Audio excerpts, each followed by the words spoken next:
how has Christ redeemed us from all sins? How did his death on the cross save us somehow thousands of years later with sins that no one but God would have known about?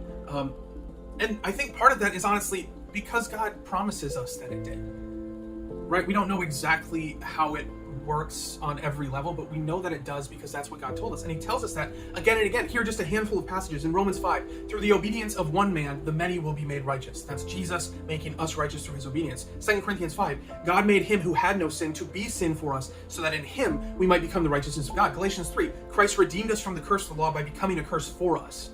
John 8.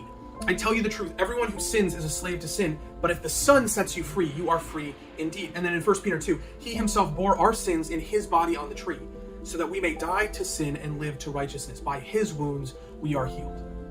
We might not know exactly how it works, but God promises that our sins are forgiven because of what Jesus suffered.